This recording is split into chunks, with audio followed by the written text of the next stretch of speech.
pointing to what I have up as far as live streaming, you will see that we have the NSM 50 on the top left-hand side.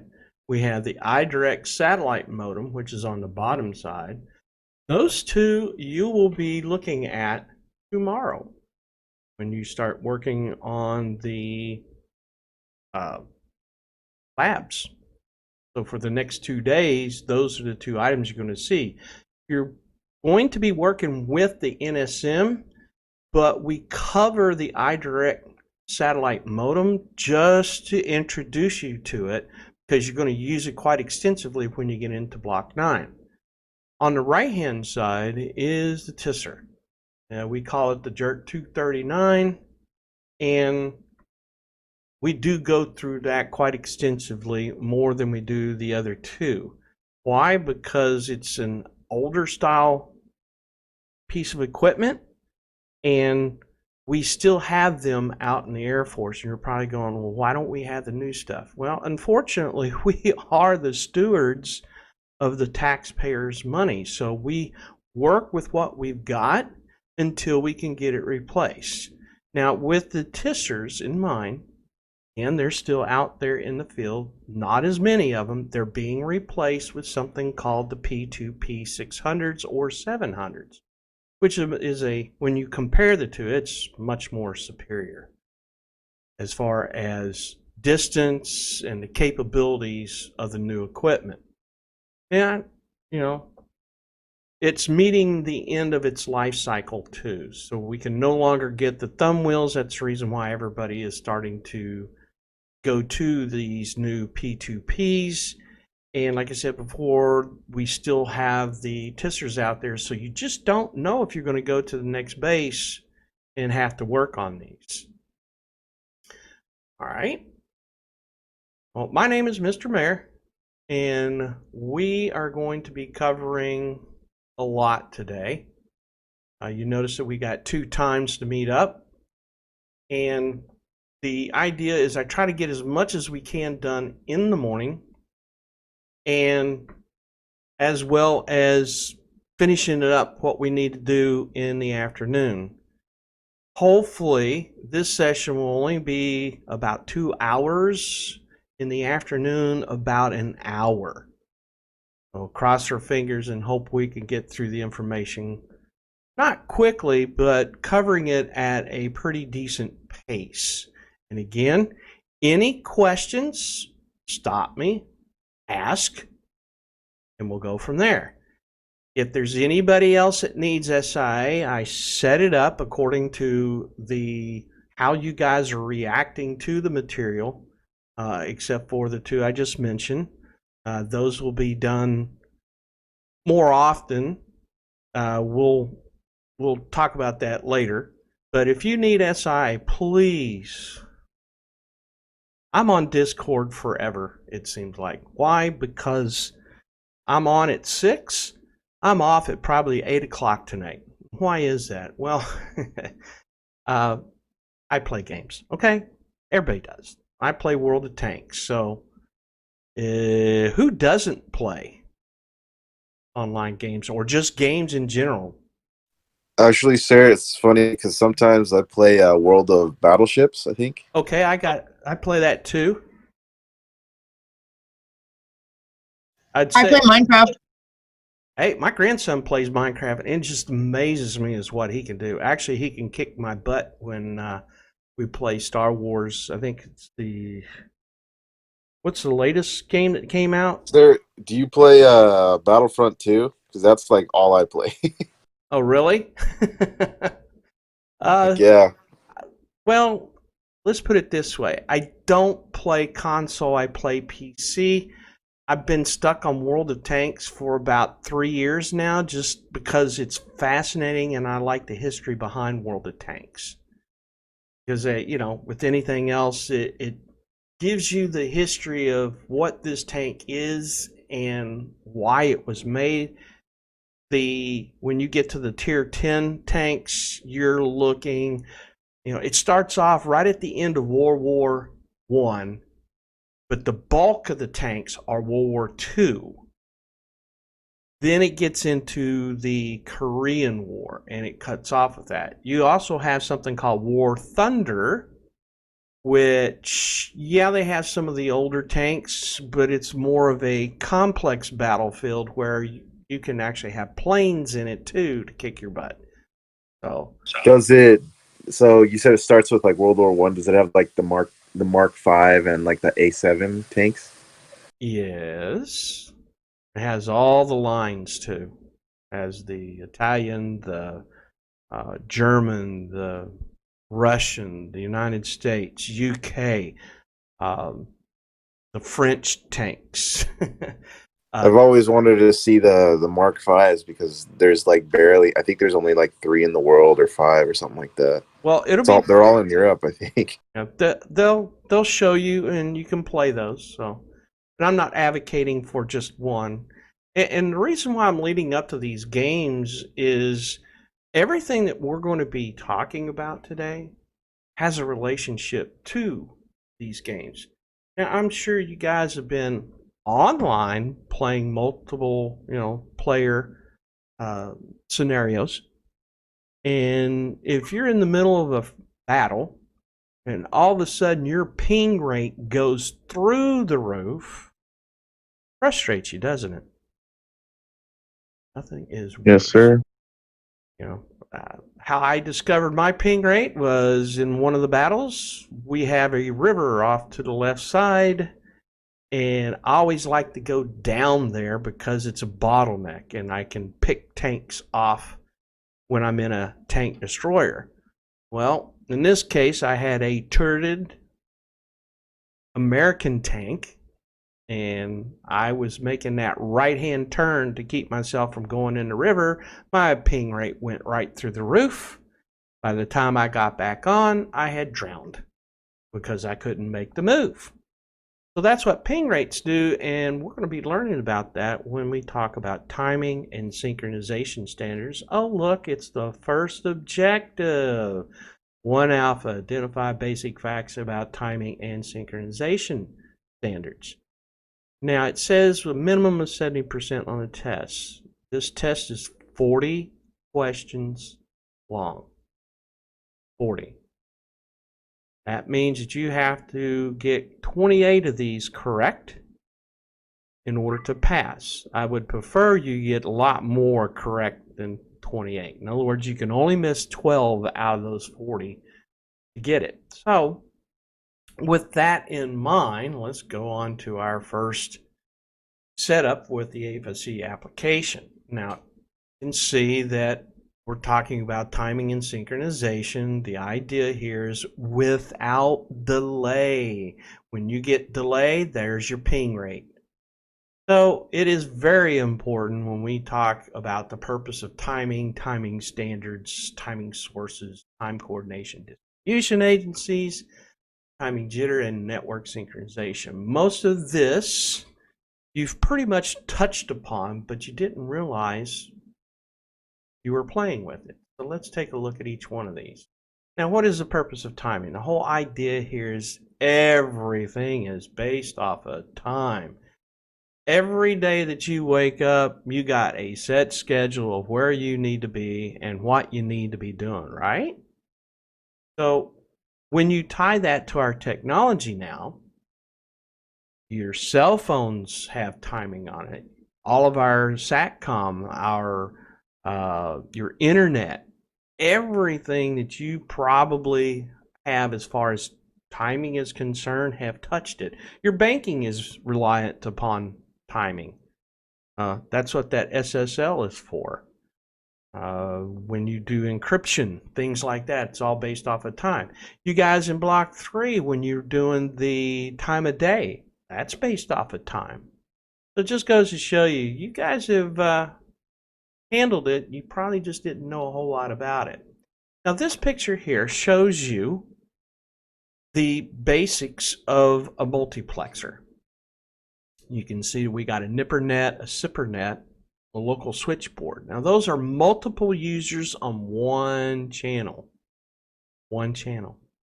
The The multiplexer that you see here is an old multiplexer. It's a 16 channel. We used to teach it in the course back in, geez, I want to say 2007 through 2012. And it's been replaced with the NSM50, which is on the TSC 179. You're going to be playing with that in block 9. You can see that we have single users, like the 2 computers down at the bottom or the 2 phones using VoIP. Running through the multiplexer, it's going to combine it, put it on an aggregate, send it to the encryption, and then send it to the satellite, and it's going to send it up. And of course, the distant end, the satellite's going to hit the bird up in the air, and then the bird's going to relay it back down to another ground-based station, and then they're going to talk to each other by getting it demultiplexed. So the purpose of timing is this particular multiplexer is based off of time. Same with the satellite modem that's in there too.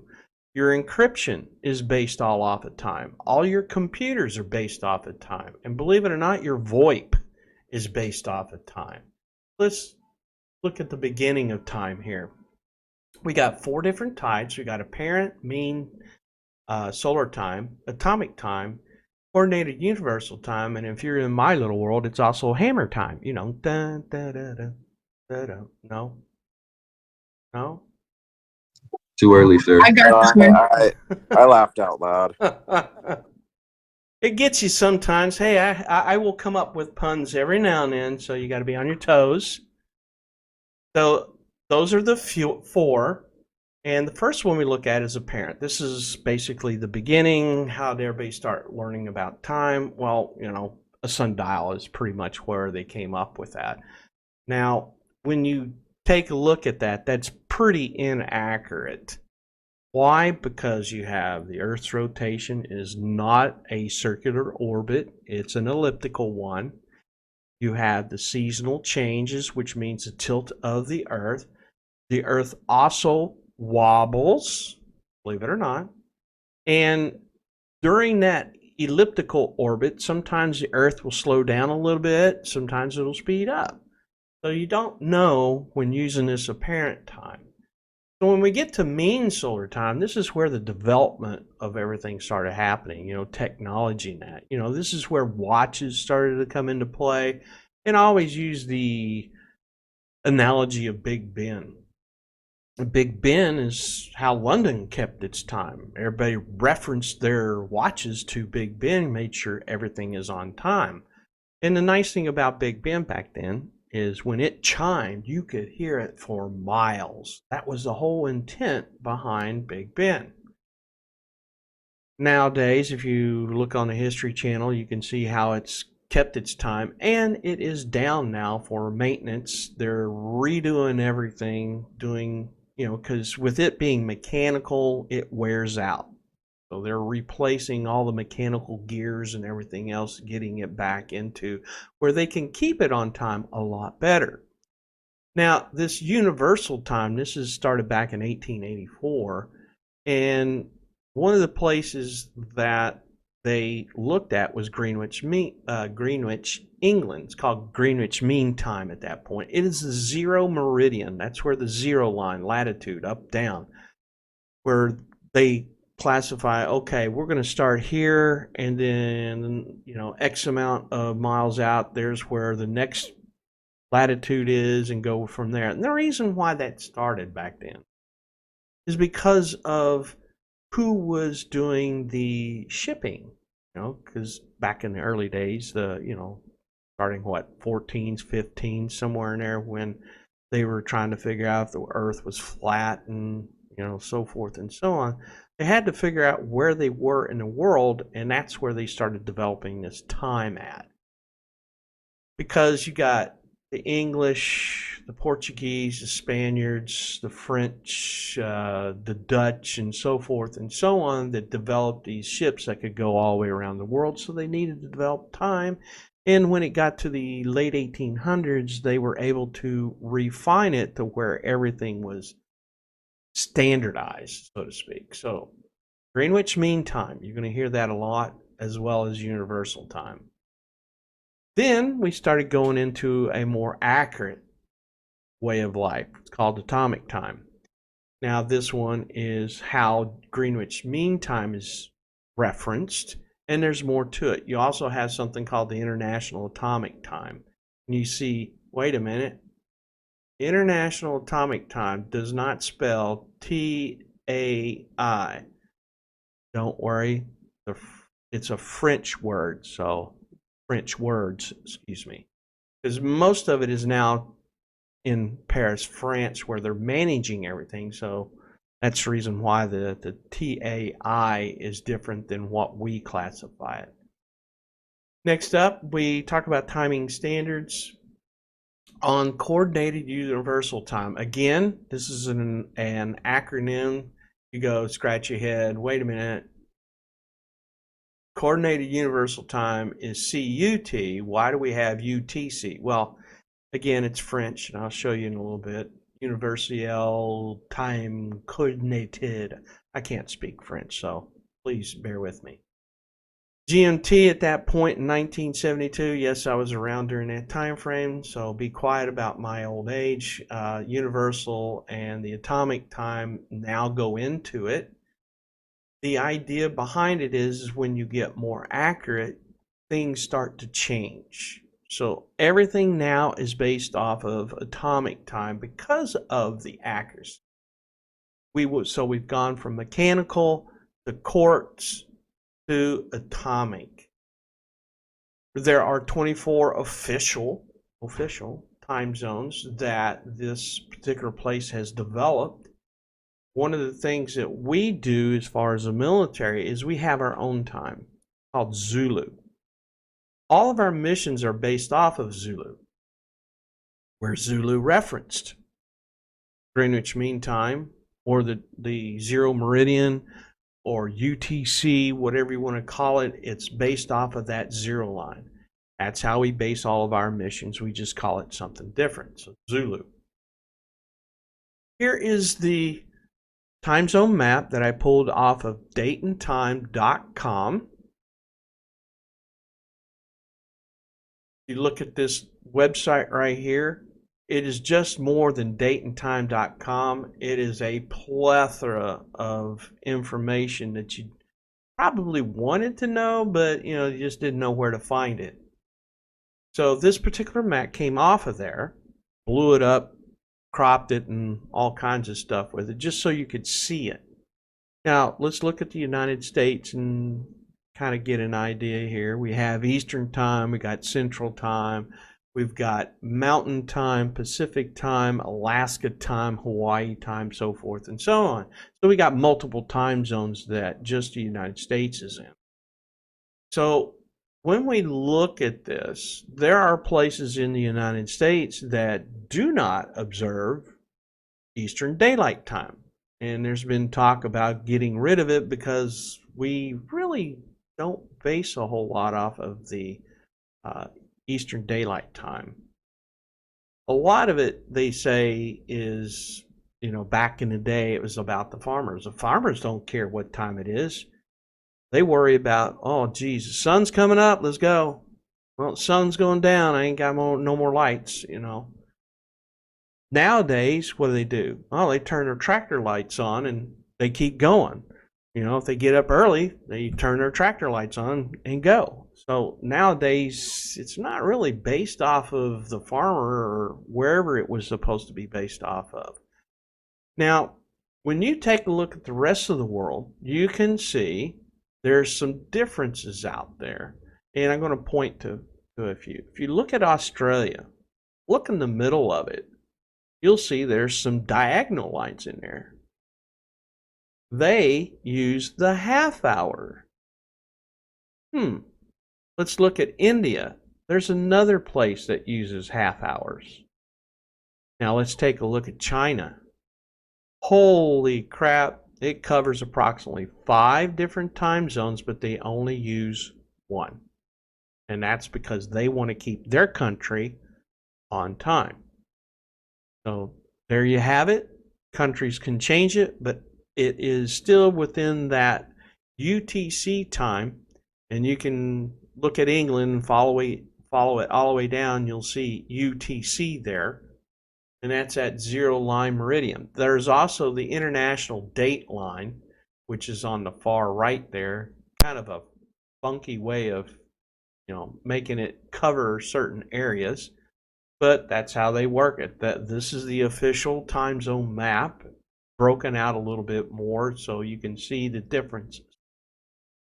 We look at timing sources, which is different than the timing standards. Standards is where you base it all off of, and the timing sources is where the timing standards come from. So when this particular slide here, I'm going to try to keep it easy for you. There's a primary source and a secondary source. All right. So if I told you at 9:26, because I'm looking at my computer here, it says 9:26, we're taking a break, come back at 9:31. It's a 5-minute break. What you guys should do is look at your watches, look at your cell phones and go, okay, I'm a minute off, either fast or slow or whatever. But the way this works is my time that I just told you is the primary source. Yours is a secondary source. Now, the idea behind using a primary source is you want to get your most accurate source available. Why? Because everything can be calibrated to it. For example, we just got a new clock in yesterday, and we use the computer. That would be a primary source to set the time to the big clock that my wife got, and that's your secondary source. So there you have it.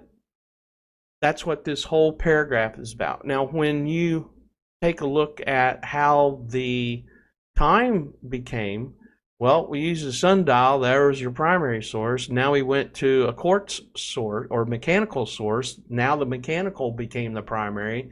The sundial became the secondary, just to give you an idea. Then we went to the quartz. Now the quartz is the primary and the mechanical is the secondary.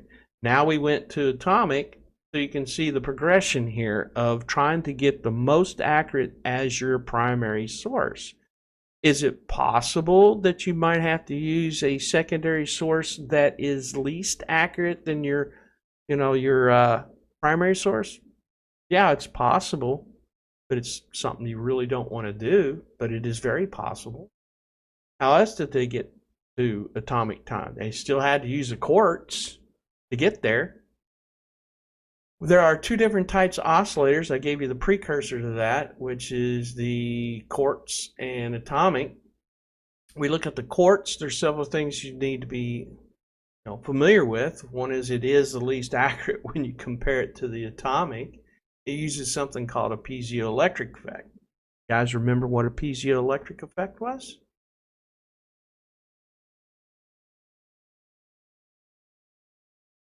No? No, sir.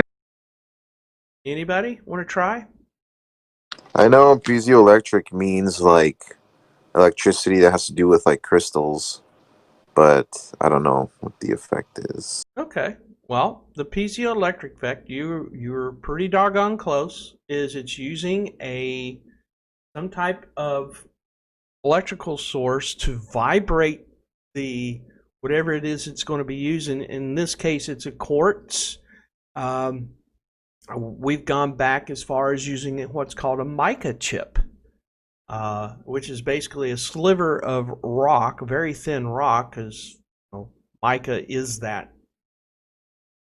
type of rock that you can slice, believe it or not. And what they do is they use that electrical or battery, and they vibrate that to a certain frequency, and they use that frequency to keep time with. That's what the piezoelectric effect is when we're using quartz oscillators.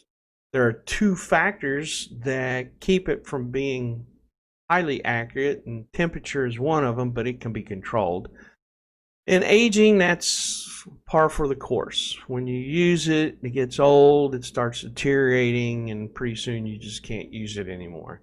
The reason why digital watches back in my day, if you accidentally broke it, no big deal. You went out and bought you another $5 watch.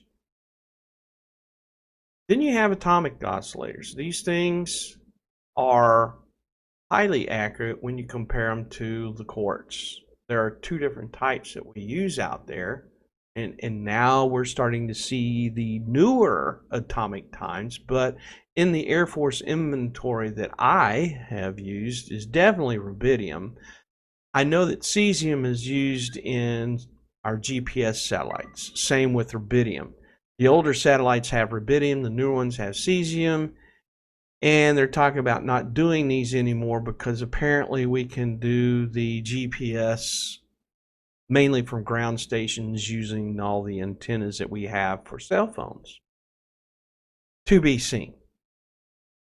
But there are newer atomic time mechanisms. I remember viewing it when I was looking at one of the distribution agencies. They were replacing all the cesiums with this particular type, and it seemed like that they were, 10 times more accurate than the cesiums. So let's take a look at these two, because we will deal with them. We used to teach what's called a 206 palette back in the day, and it had a rubidium oscillator in it, and it was used for time of day. So the atomic oscillator rubidium, you can see that it is pretty doggone accurate. I'm just going to leave it up here for a second. 1 microsecond in 24 hours. That is ridiculous. You look at the cesium, and when you compare the cesium to the cesium by far is more accurate than the rubidium. But they're still accurate. Very accurate. So we're switching from timing sources to time coordination distribution agencies. And one of the things that you saw on that map was, okay, how did they come up with all these 24? Well, the distribution agency does that.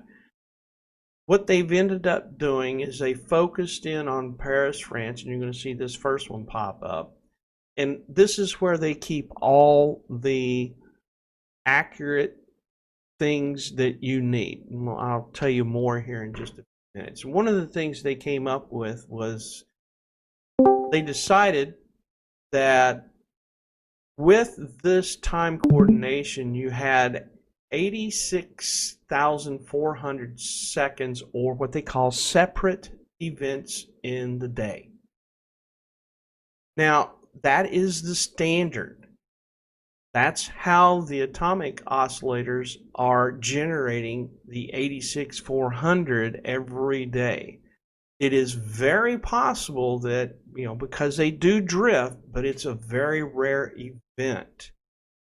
Now, a lot of people probably didn't know this, but I want to say a couple years ago, there was a freak out because the international agency called BIPM manages time and said, we got to lose a second. I think that's the way they said it. We got to lose a second. Why? Because we've got one too many seconds. Everybody freaked out because, because everything's based off of time. And Google's like, why? We're good with it. We'll just adjust our time. It's a lot better than it was back in the old days with the Y2K, which everybody was freaking out because of the software everybody had it. When the year 2000 hit, everybody thought that everything was going to fail. So with this particular agency, BIPM, along with USNO and NIST, had to adjust the time accordingly. Now, there's twice a year where BIPM comes out and says, okay, we either got to lose a second or we got to gain a second, or we don't need to do anything at all. So that's what happens, and it happens on the 31st of December and the 30th of June.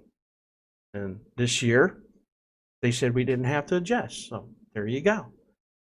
This agency, International Bureau of Weights and Measures, is exactly what it means. Weights and measures. They calibrate a lot of scientific equipment, things like the imperial and the metric system. When you have pounds versus kilograms, centimeters versus meters versus inches versus miles, and so forth and so on, they're the ones that keep it. They're the ones that determine how long your ruler is, or how long your yardstick is, or how long, let's say if you're in England, how many, kilometers you got to drive.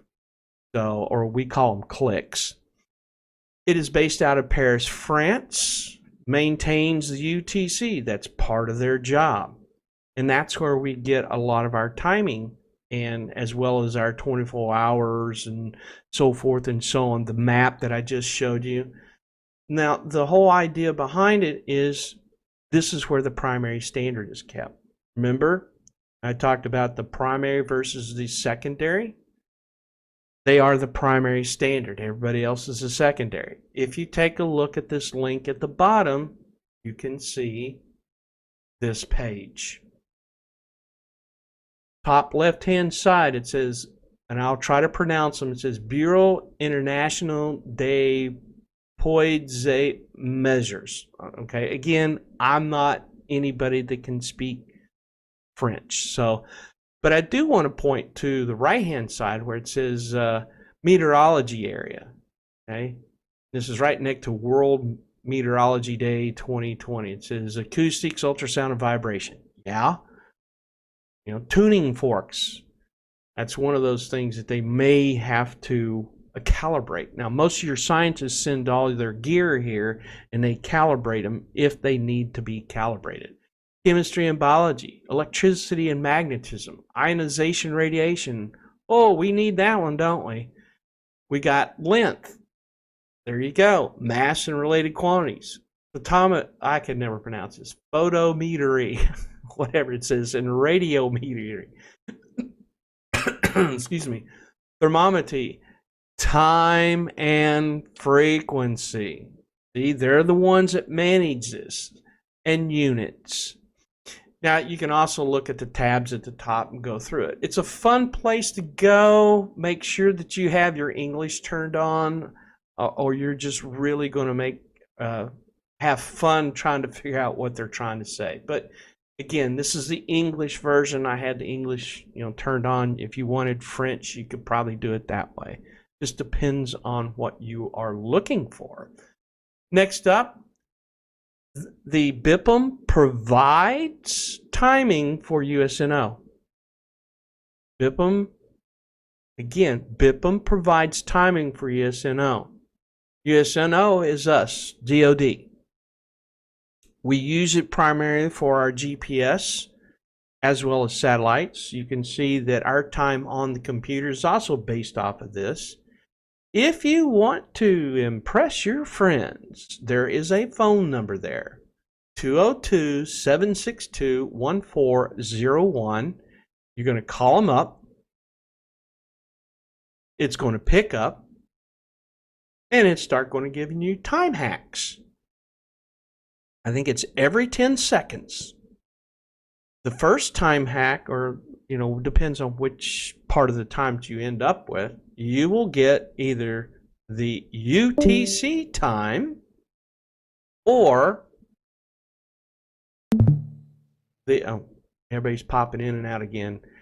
You will either get the UTC time, and about 10 seconds later, you'll get the Eastern time. So write that down if you want to impress your friends. Again, there's the link. This is the website that you can go to. You can see that I pulled it on Friday the 5th, June 2020. It's relatively pretty good.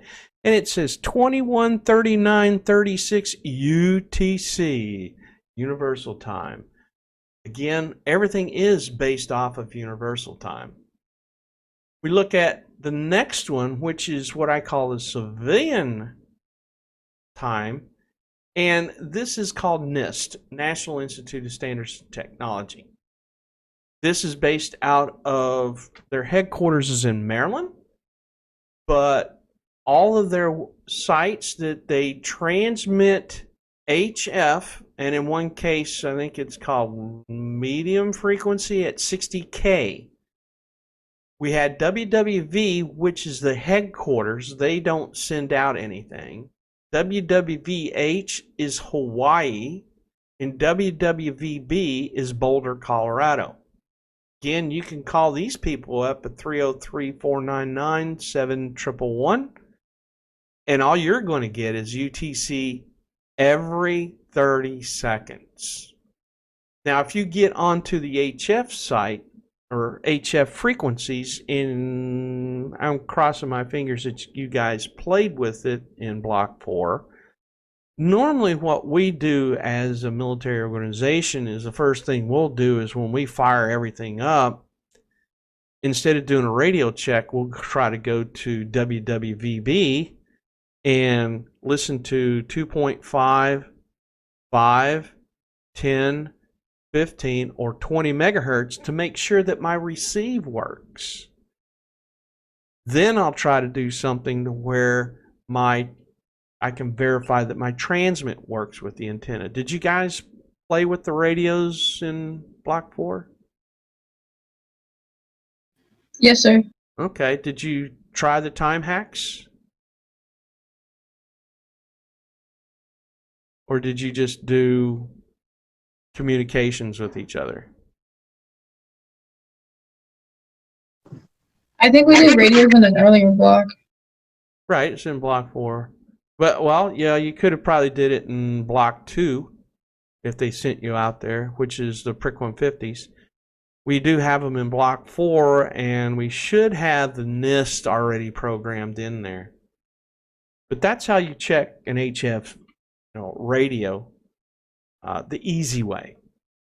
Again, if you go to the NIST.gov, this is the website that you will see. It has a lot of history to it. Now, you can hear, not at the same time, but you can hear the Boulder, Colorado and the Hawaii one.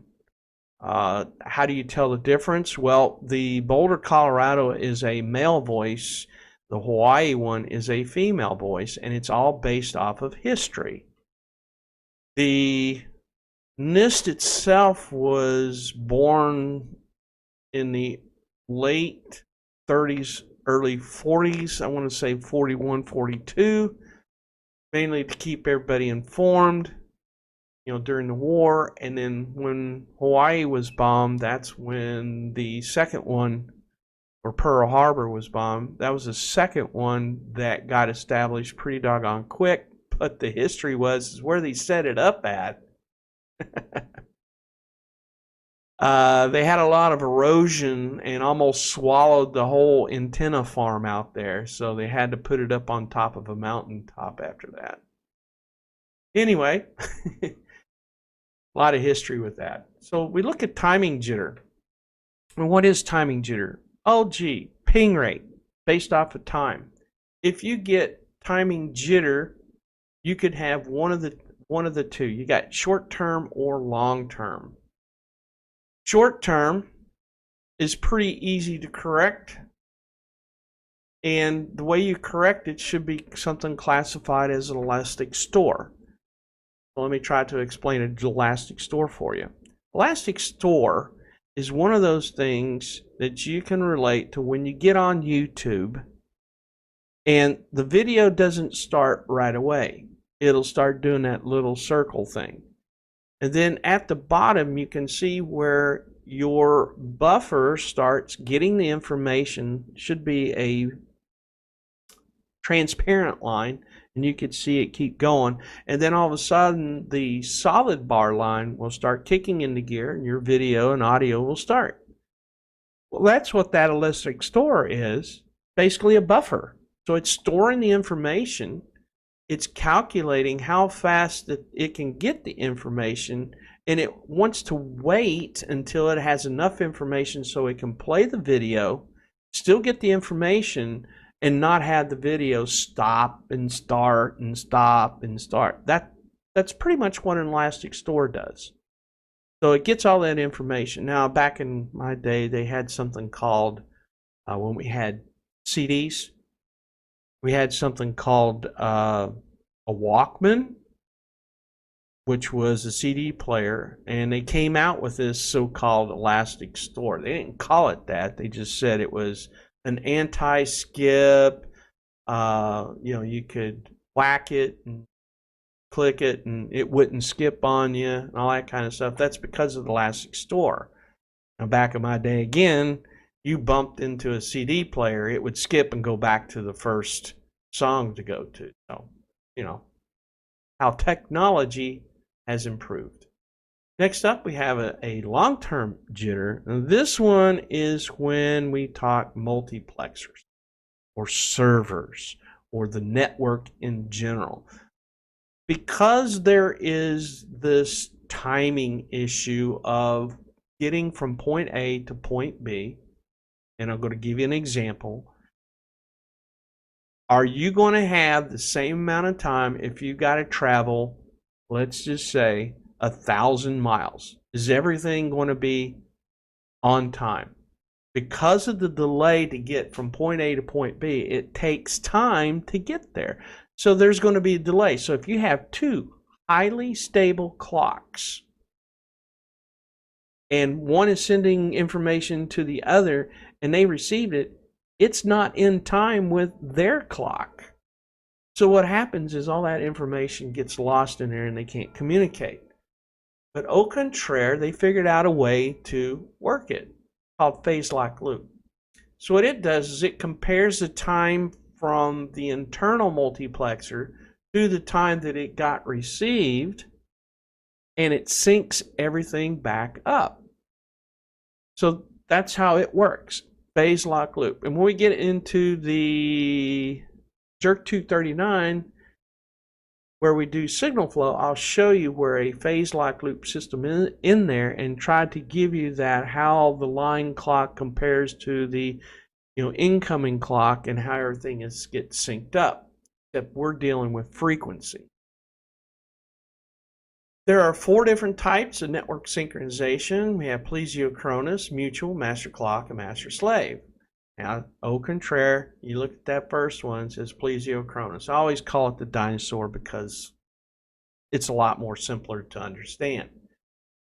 All of these are computer terms that have been generated back in the day. Let's take a look at plesiochronous. This is where they have a node, and each one of these nodes, this is like computer to computer, in where they look at each other and they may have to store information in order to make things in sync. Bye, in sync, bye. No, maybe. I know, bad, right? I got it, sir. You never can tell. I may play that song now. So plesiochronous has the 2 nodes. It's not over the network. Okay, so it's basically like 2 computers. You guys have done LAN parties in there? Yeah, no, maybe? Not that old, sir. Okay, so that's basically what you're doing here, is you're using elastic store between your computers and making everything work. Then we have mutual. This is where you may have multiple computers and everybody has a different clock and so forth and so on. But the idea behind this one is everything gets averaged. Okay, kind of like phase lock loop, but it uses a different technique. Excuse me. Now, what's nice about it, if one of these nodes disappears, they just do a re-average and they keep going on. Uh-oh, lost somebody.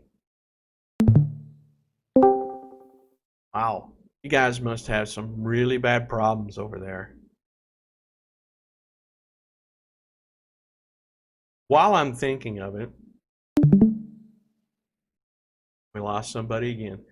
While I'm thinking of it, I forgot to tell you, I record our sessions so that way you can go back and go through what you missed. So if you're having the problems of keeping on the internet, au contraire, I'll put a link down in the chat and give it to you so you can review everything.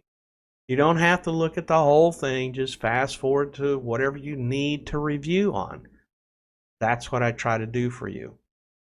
So we left off with mutual. Let's go to the next one. This one's a master clock, and I always like to compare that to Big Ben. Why Big Ben? Well, it's a master clock. When it came to London, everybody based the time off of it.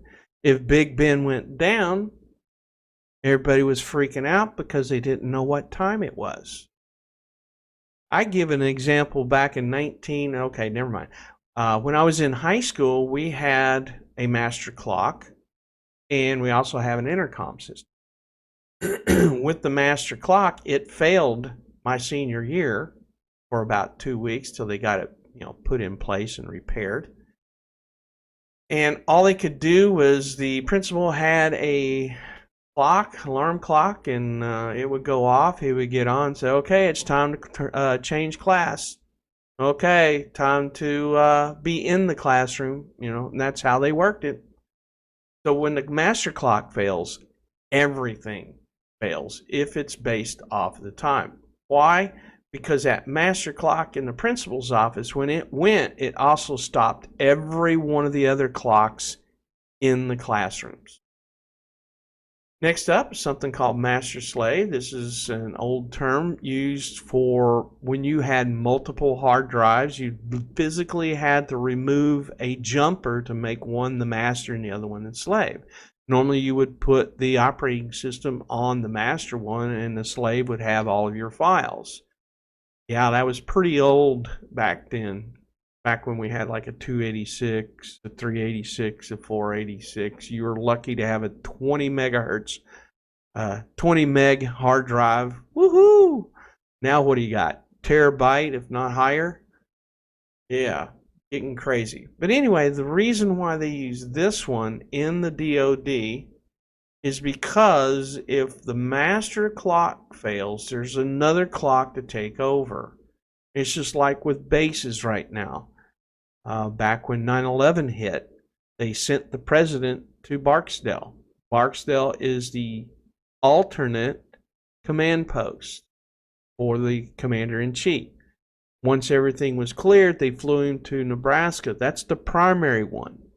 So Barksdale still was, at one point, was the master, and then when he flew to Offutt, that one became the master.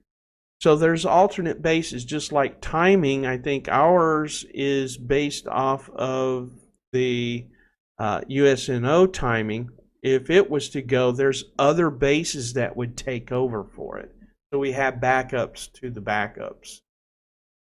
So we've covered purpose of timing, timing standards, timing sources, time coordination distribution agencies, timing jitter, and network synchronization. Fun stuff, right? Everybody's going, I'm so bored out of my head. No? All right. Good time, sir. Okay. I have 9:53. Here's what we're going to do. We are going to take a 5-minute break, come back at 9:58. That way you can go to the restroom, do what you need to do. So be back here at 9:58. See you there.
How's everybody doing?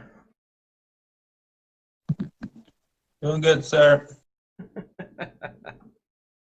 So let's make sure everybody's here. Gomez, you here?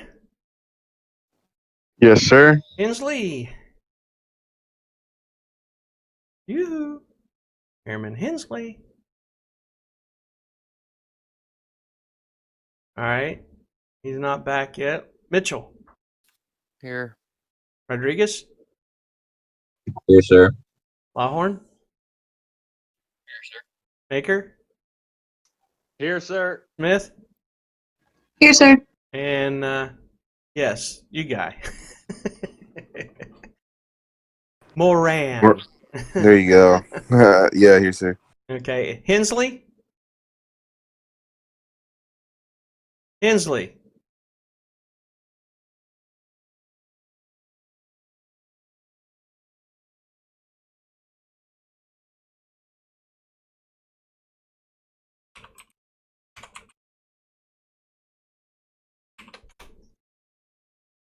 Okay, let's go back.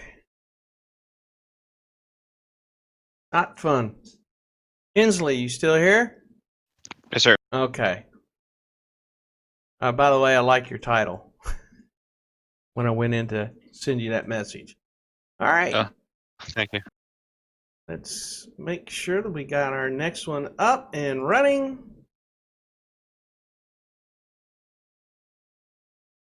So, 1 Bravo, identify the relationship of basic facts. State general principles associated with the principles, capabilities, and limitations of multiplexers. This is where everything starts to get a little complicated. We have the AFSC application. Yeah, you're going to play with multiplexers. In fact, you're going to work with one tomorrow. Those of you that are on the first one. Tomorrow morning at 9, we're going to have our homework session. Okay? And with a quick SIA afterwards. So if you want to stick around for that with the rest of them, please do so. So let's take a look at this. We're going to cover general multiplexing terms, input data relationships, types of multiplexing modes of TDM, demultiplexing signal formats, and analog to digital conversion. Let's get right to it. These are the terms, analog and digital. You guys pretty much have looked through them and everything. I always like to memorize one. Well, I shouldn't say memorize, I just have an understanding of how an analog is going to work versus digital. They're two complete opposites. I always say, well, gee, analog, you're infinite, you're unlimited, you're indiscrete. So when I hear the words digital, I know to do the opposite of it. In other words, it's going to be finite, it's going to be limited, it's going to be discrete. Discrete is one of those electronic terms that you may hear out there. Indiscrete, discrete. Look them up. We have bit. You guys come across this. There's 8 bits in a word. That's an example.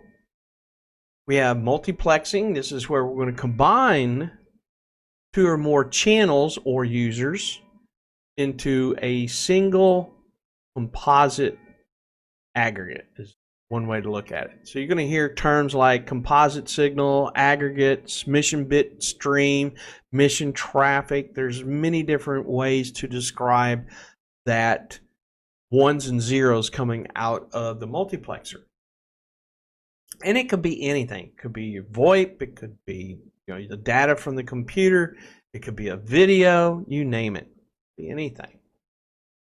So this is a general idea of how everything works. You're going to have channels 1, 2, 3. In this case, we're only limiting ourselves because we've gone to a standard, which is 24 channels nowadays. Doesn't mean that your multiplexer can't have less or more. It just means that they look at the standard saying, hey, here is the basic. This is how we're going to base everything off of. But you can see channel 1, 2, and 3.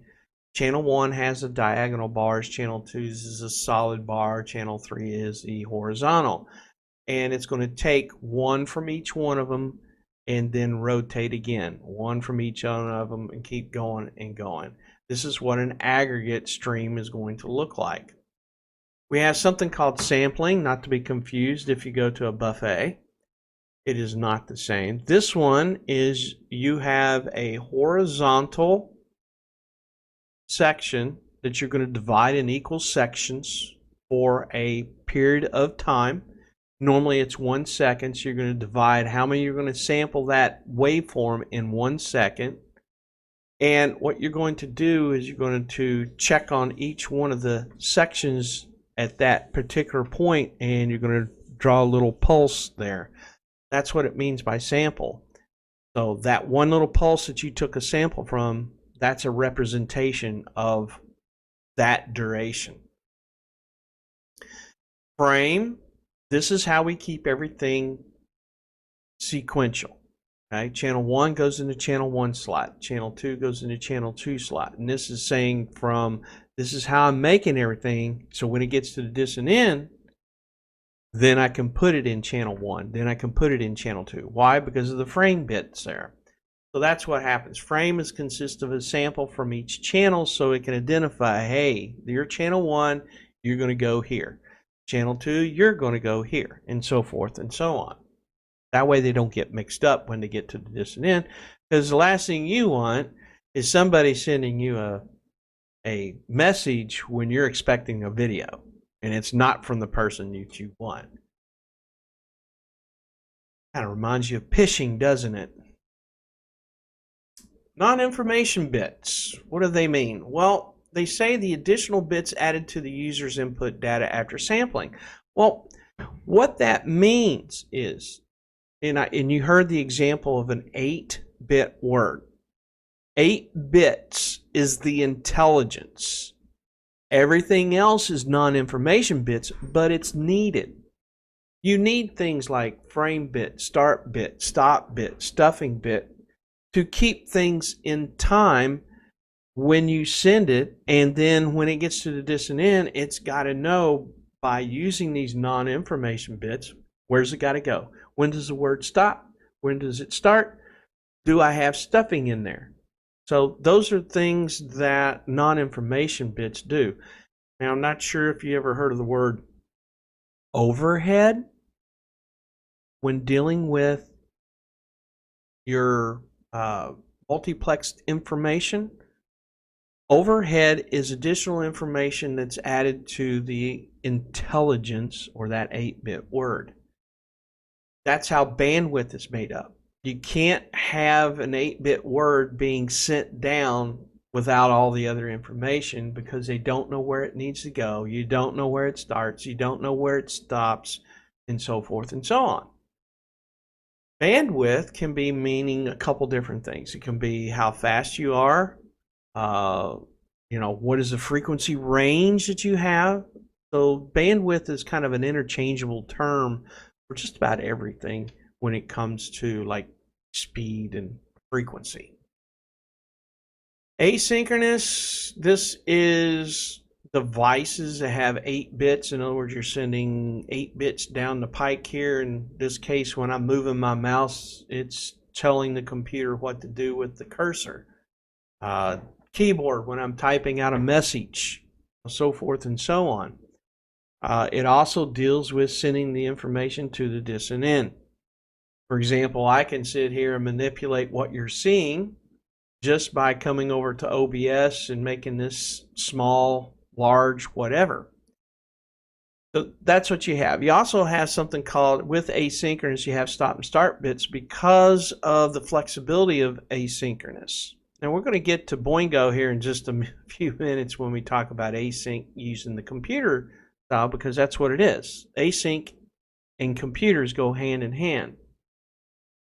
We have something called synchronous. Now this one is where everything is at a fixed rate.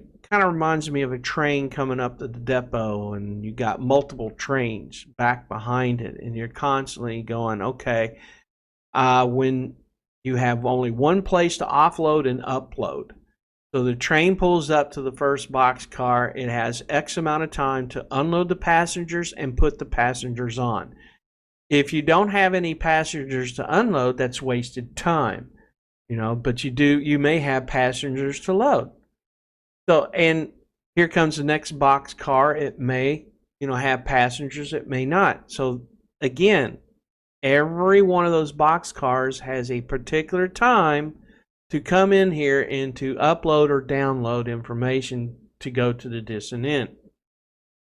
With that in mind, if you don't have any passengers that have been offloaded, that's wasted time. If you don't have any passengers to put onto the train, that's wasted time. That's the easiest way I can think of when we're dealing with synchronous. Now, it does have a very good use. For example, I run cameras in my house. So every one of those cameras, if it toggles through, 16 times, that's basically synchronous. Because it's viewing every one of those cameras. And it has X amount of time that it toggles through each one of them. We have something called isochronous.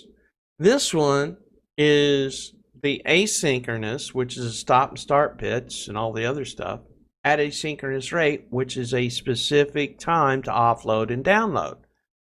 Now, with this one, if you don't have any information to offload or upload, there's going to be something called stuffing bits.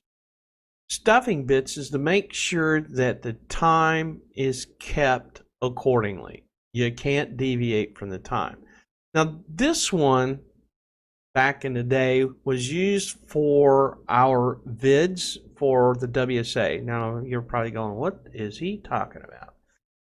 It is a visual intrusion detection system, and the WSA is the weapons storage area. So you had video, you had sensors, and in some of the higher tech one, you had audio. So that way you can hear what's going on as well.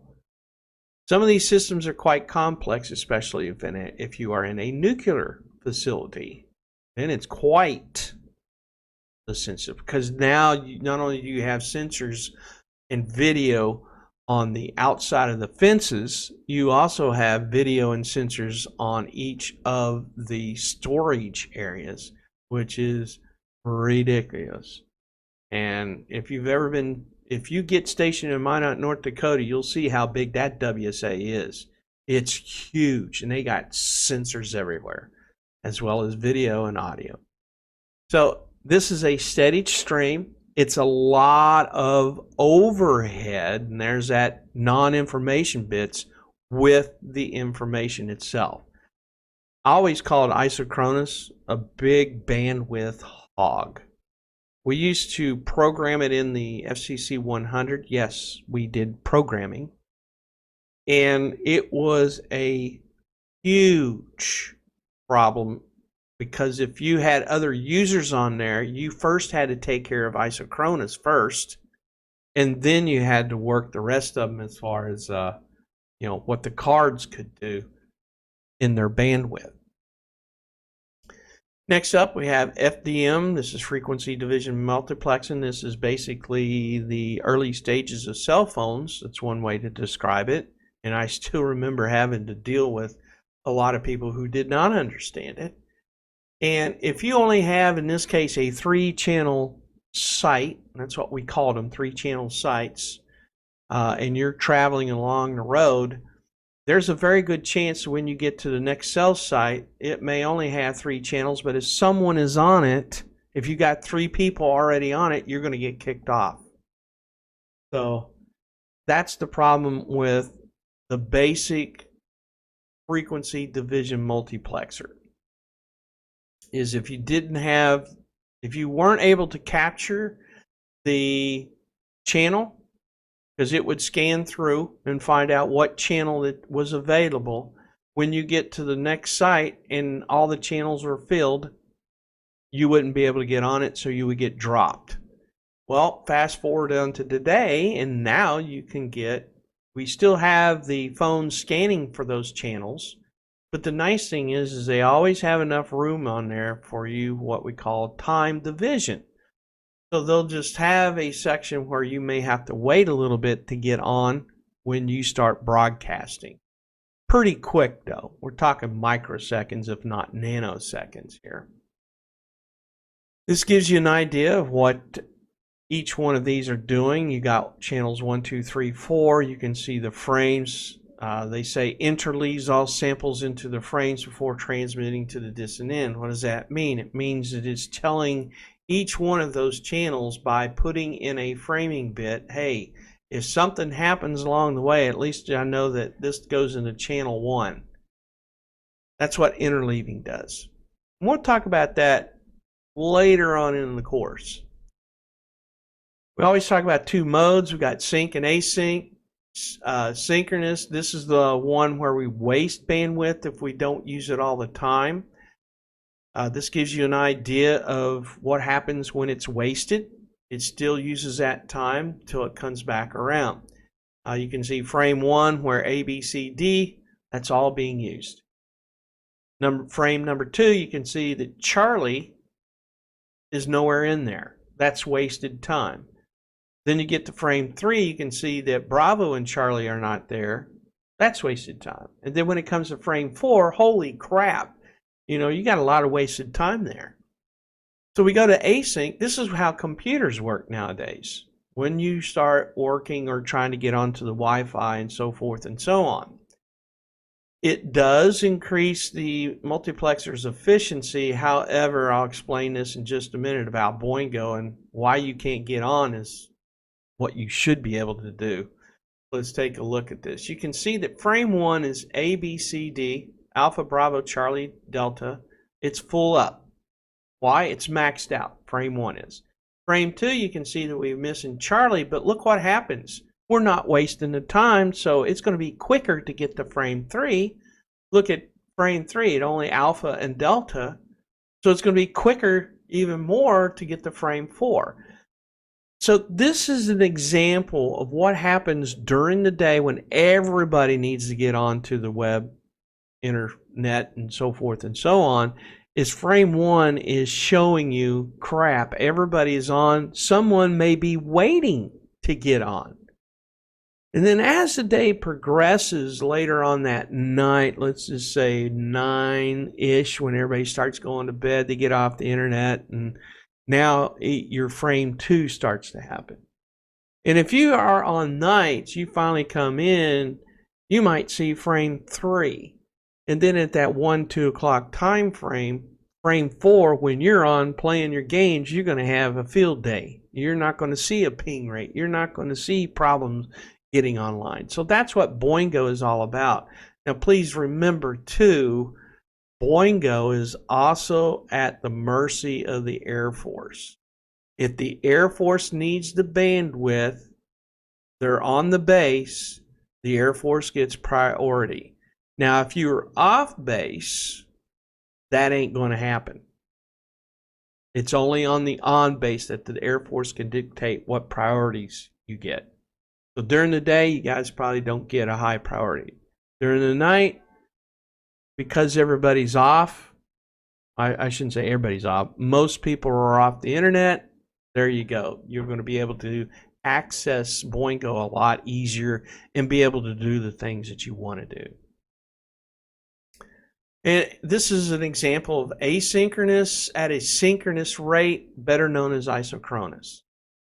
You can see that when we have frame 1, it's all full. We have start and stop bits, but when we get to frame 2, notice what happens here. Well, actually, this is an isochronous. This is still asynchronous. Sorry about that. Charlie's not in there, and we have less time that we can go to the next one after frame 2. Now, this one is isochronous.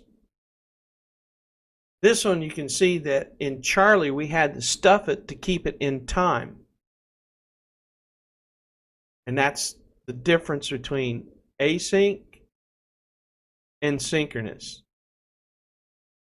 You have a set time for each of those frames, and if you don't have any information to put in there, it's going to put those stuffing bits in there. Demultiplexing, if it can do it in multiplexing, it should be able to do it in demultiplexing because it doesn't make any sense. If you're going to, let's just say, encrypt it on the multiplexer end, you got to decrypt it on the demultiplexing end. But it doesn't make any sense if you didn't have some type of encryption, decryption device. Signaling formats. This is the fun part now. We have highs and lows. These are ones and zeros, logic levels. We have data. We're going to have clock signals. And we're going to go through this little scenario here real quick. So you can see that I've put up a question here to read this number. Underneath of it, it says, do you read it from left to right or right to left? How do you read it, Gomez? Left to right, sir. Okay. Hensley, how do you read it? Left to right. Left to right is what I thought I heard. Is that correct? Yes, sir. Okay. Mitchell, how do you read it? Left to right. Left to right. Rodriguez? Same thing, sir. Left to right. Okay. Lawhorn? Left to right. Maker? Same, left to right. All right. Smith? Left to right. And Moran? Left to right. Sergeant Grove? Left to right. Okay. So the consensus is you always read it from left to right. Okay. The reason why I put this up here is there's a lot of problems with what you see out on the internet as well as in some of your technical manuals. If it was done by an electronics person, you will see that numbers should be from right to left. When you see, and I've seen this when you look it up on Wikipedia or any Google site, if it's an electronic site, normally you're going to see this from right to left. But on Wikipedia, when I'm researching some information and trying to find out where, and you're going to hear this, bit violations fall, they always read it from left to right, which doesn't make any sense because your aggregate is always going to give you the least significant digit first and the most significant digit last. Now, it's pretty understandable that when you look at this number, you go, oh, there's a 1, there's 2 commas, 6 zeros. Okay, that's a million. Well, yeah, but when you come right down to it, the 1s start on the right side, the 10s, you wouldn't really know how to read it in general if you did not look at the full number and going from left to right, right to left. But how you read the number is from right to left. You're going to see on the next bunch of slides, we're going to start from the right to the left. Now that's how everything is being spit out of the multiplexers. It always starts with the least significant digits and ends with the most significant. Now, I'm not trying to belittle anything. I'm just trying to give you advice here that you got to figure out when you get a tech manual, who wrote it. That's the key part. If it was a tech person, then it's probably going to be correct. If it's somebody that's general in terms, they're probably going to go, no, this ain't right, and do it their own way. So you're going to run into problems throughout your Air Force career. Just trying to point that out in how we do things. So when we look at an 8-bit word, we always start with the least significant digit and work our way to the most significant digit. You'll see that the red arrow points that way from right to left. When we spit an aggregate out of a multiplexer, it's going to generate the first clock cycle.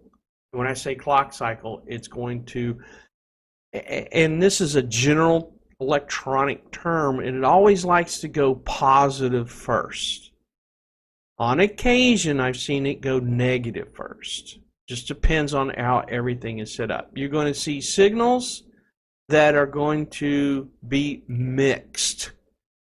So I'll try to point that out for you. Whenever we deal with signaling formats, we're trying to build logics and normally words when we build them. Depending if the word self, I shouldn't say word, words, plural, self-clocking comes into play. You're going to have not self-clocking and clocking. What does that mean? If the signal format is not self-clocking, you have to send a clock cycle with it. That means it's more information to have to send to the dissonant. If it is self-clocking, that means that your information that you're spitting out to the dissonant, it's going to see that it is self-clocking and not have to worry about looking for a clock cycle with it. So it's less information but more information, if you get my drift on this. Try not to make it complicated. I'll tell you what you really need to be aware of. We were going to run it. What the heck? Got to worry about these companies sometimes. All right, we have the first signaling format, which is non-return to zero. There's two different types. There's neutral and polar. Now, with non-return to zero, it's been my experience that when dealing internally to a multiplexer, it's always NRZ. Well, what does that mean? Well, you've got different users or channels coming into your multiplexer. And I have seen it where those signaling formats are different. What does it mean by different? Well, it could be neutral, polar, RZ, polar, neutral, bipolar, zero suppression. There's, several different signaling formats that the dissonant, the users could be using, that when it gets to the multiplexers, it's got to scratch its head and change it into a standardized format. So that way it can sync everything up to send it to the dissonant. So it converts all the different signaling formats into, internally, the multiplexer to an NRZ format. Let's look at the neutral one first. This one, it says logic 1s are +5, logic 0s are 0. The idea behind these is you want to have, you don't have to put out as much information to keep things simple. And we classify that as short cable runs. When you're looking at NRZ, whether it's neutral or polar, they are always not self-clocking. So what does that mean? It means not only do I send the 1s and 0s to the dissonant in this signal format, but I also have to send a clock cycle with it. Let's look at the first waveform. You'll see at the top it shows a clock. You'll see the data underneath of it, and then the actual signal format of representation of that cycle within itself. So what does that mean? Well, the clock, you can see that it goes up, over, and then down. That's one clock cycle. The data is a 0. So the 0 determines where it has to be between the 0 volts and +5 volts. So 0 stays 0. When we get a data of 1, we're going to put it into +5. The +5 at this point, halfway through the clock cycle, nothing happens. It stays at a 1. Since there's another data of 1 coming in, you will see that we have nothing happens through halfway through the clock cycle. The moment that we get a logic of 0, something happens. It changes. And since this non-return to 0, it's always going to stay whatever that logic was all the way through the clock cycle. So starting from right to left, 0 comes in, stays a 0. Here comes a 1, goes high. Nothing happens halfway through the clock cycle. We have another data of 1. Nothing happens halfway through the clock cycle. We see 3 datas of 0, and they all go to 0 volts. We see a data of 1, it goes to the +5, stays +5 all the way through the clock cycle. Then we see a 0, it goes down to 0, and so forth and so on. Let's look at polar. What does polar do? Well, +5 or -5, let's see it. Logic 1s are +5. Logic 0s are -5. This one, because there is a 10-volt difference of potential, you can put it on longer cables. What does that mean? Well, the neutral, let's just say, can only go, let's say, 500 feet. With the polar, it can go, let's say, 1,000 feet. That's the difference between the two. And why is that important? Well, with 500 feet, as you well know, the resistance starts increasing for every, length that it gets. So the further you go, the more degraded the signal is.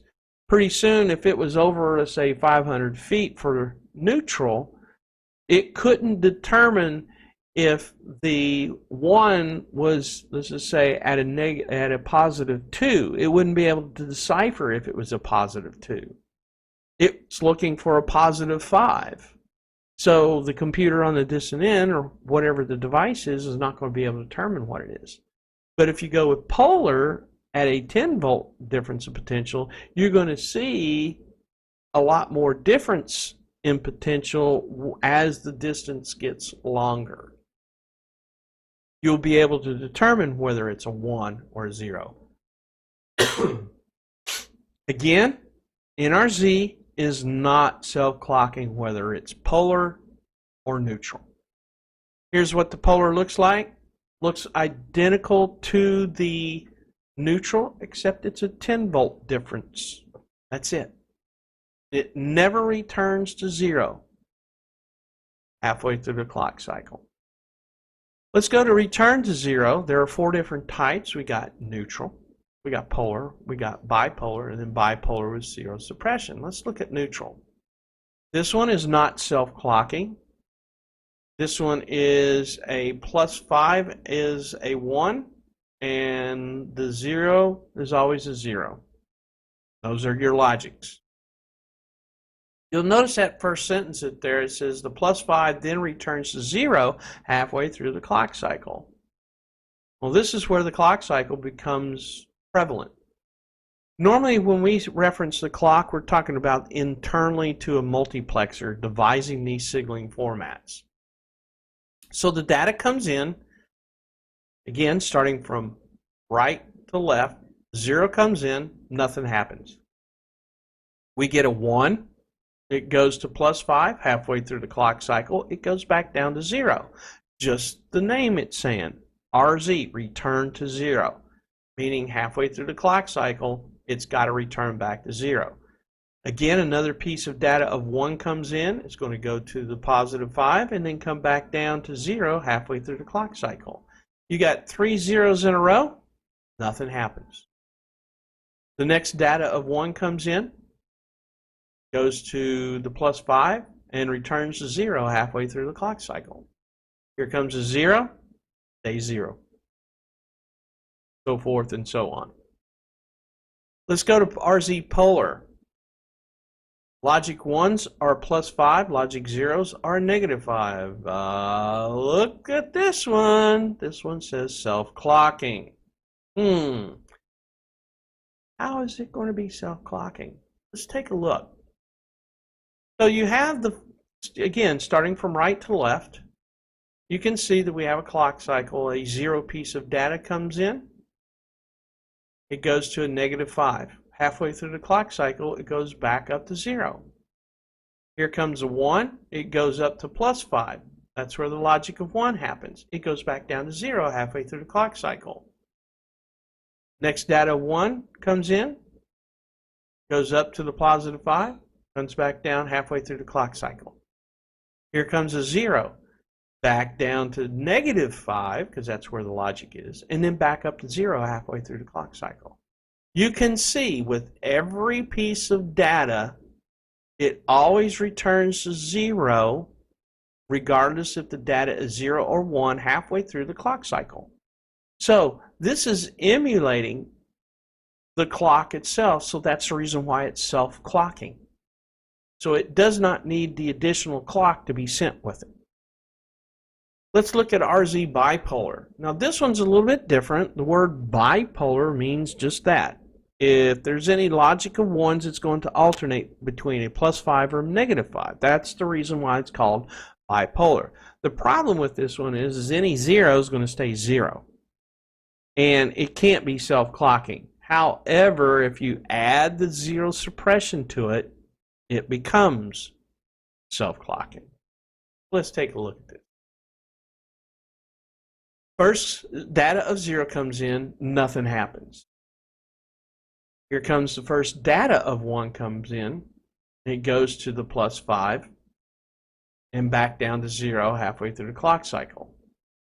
Here comes another data of 1, and this is where the bipolar comes in. So it's going to flip-flop between a +5 and a -5 every other one.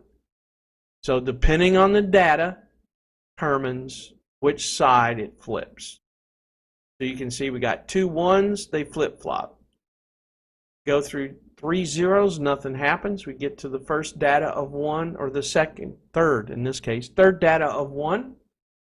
It goes to the +5. Here comes a 0. The next data of 1 goes back down to 0. You can see that they flip-flop. That's the word bipolar. It is not self-clocking till we get to 0 suppression. Now this one gets a little convoluted. If you were to read up on it and look at some of the designs that these people have brought out, you will see some will work exactly how we're telling you it works, and then there's others that will confuse the living crap out of you. Now, why is it that we will have RZ bipolar 0 suppression? You're going to operate with NRZ. You're going to operate with RZ. You're also going to operate with RZ bipolar with 0 suppression. That's on the NSM50. And if you look above me, above the night, you'll see the first one in red. There's a little bar around it. That is what we call the iDirect modem. You can see we have another red around the 3 cases above me, and that is the NSM50 with the satellite modem and the HPA and all that kind of other stuff that's rolled into one that controls the HPA outside with the satellite dish. The NSM is actually the left case with the computer on top of it. This is what you're going to be using tomorrow.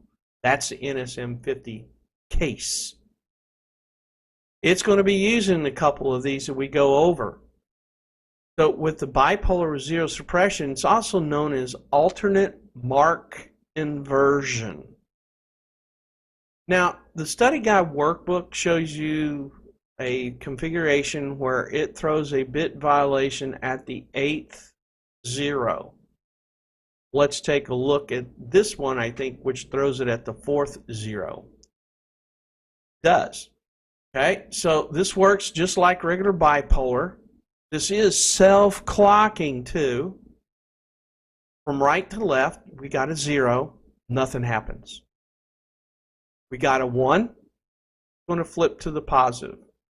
Electronics is funny that way. They always want to go to the positive side first. Halfway through the clock cycle, goes back down to 0. We get another data of 1 in. It's going to go down to the -5. Just like the word bipolar, or alternate mark inversion, which is Alpha Mike India. We have 4 zeros in a row. Now this particular one is telling the computer at the distant end that, hey, I have alternate mark inversion with 0 suppression. I have it every string of 4 zeros. What happens is the first 3 zeros, nothing happens. The bit violation, that's where it comes into play. It looks back down to see the last data of 1 and it emulates it. If this was regular bipolar with zero suppression with or bipolar, if it had been a 1, it should have flipped on the top side, shouldn't it? Well, in this case, we want to throw a bit violation, so we make sure we tell the distance in to make sure that we are clocked or synced up. This is how the distance in is able to tell how well or how far off that the clock cycles is getting, and they put everything back into in sync. So with the 0, it's going to look back down, that's the 4th 0, to the last data of 1 and emulate it. At that point, the distant in knows that that is a bit violation because it should have been a positive 5, not a negative 5, and it syncs everything back up. When you get to an actual data of 1, that's where it will bipolar again, will flip-flop to the other side. So bit violations are whatever it sees in the back of it and it emulates it, and that tells the computer what to do. Or the processor or wherever it is on the multiplexer. And when you read tonight on your study guide workbook, it'll tell you about 8 zeros in a row. Again, you got to work from the right to the left. There is a worksheet, so if you complete the worksheet and send it to me, I can tell you yay or nay on it. Okay? Next up is something called CDI. CDI is so much different than all the other signaling formats that we just covered. Why? Well, excuse me. Instead of relying on a +5 and a 0 for its logics, it relies on the difference of transitions within that clock cycle. So you can see logic 1s require only one transition. That means it can go up to +5 or back down to 0, depending on where it was to begin with. You can see that sentence underneath of it, out of phase with clock during some clock cycles. It does not have to be transitioned at the leading edge, or it can be in the middle of that clock cycle, it could be almost all the way at the end. As long as one transition happens during that clock cycle, they're good to go. So next up we have logic zeros. There are 2 transitions. Again, normally they are within that clock cycle. Last part of this, CDI is self-clocking. So you have, count them, 3 self-clocking modes. They are RZ polar, RZ bipolar with 0 suppression, or CDI. Those are your 3. You're going to also be dealing with CDI on the NSN 50. Let's take a look at CDI. You can see the clock cycle coming in.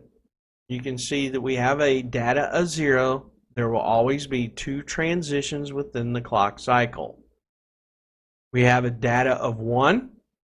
There will be only 1 clock cycle within that, or 1 transition within the clock cycle. Same with the next data of 1. Then we got 3 zeros in a row. Those zeros will always have a transition or 2 transitions within that clock cycle. Most of the time they will be right dead on a leading edge of when it's supposed to transition. Every once in a while they'll have one that will get out of sync, but the moment that happens, there's another set of transitions that will be in sync. So that way the distant knows that it has to keep things synced up on the distant. Any questions on signaling format? That seems to be like a lot of information, but we still have more to go through. Any questions so far? Can you explain how CDI sends signals one more time? I'm not quite understanding it. Okay, I could barely hear you. Let me turn you up and you repeat that, okay? Go ahead. Can you go over CDI one more time? That's the confusing one. Okay. CDI. Let me go back up to the first part here. It uses transitions. It doesn't rely on, let's just say, a +5 for a logic of 1 or a 0 for a logic of 0. What it does is it has a transition piece, whether it's starting at 0 going to 5, or from a 5 back down to 0 for a logic of 1, as long as it happens within that clock cycle. With logic zeros, as long as you get a transition, 2 transitions within that clock cycle, for example, going up to +5 and then back down to a 0, as long as it happens 2 transitions within that clock cycle, then that would be a logic of 0. So depending on where it is determines how the transitions are working. Let's go back down to the signal itself. You can see that we have 2 transitions with the first one. It goes up to the +5 and then back down halfway through the clock cycle. That's 2 transitions within the clock cycle. For a data of 1, it's going to go up and stay that way all the way through the clock cycle till the next piece of data comes in. In our case, we have another 1, so it's going to go down. That's its only transition. When we get to the 3 logic zeros in a row, we're going to see that the first one goes to the +5 halfway through the clock cycle. It's going to go back down to 0.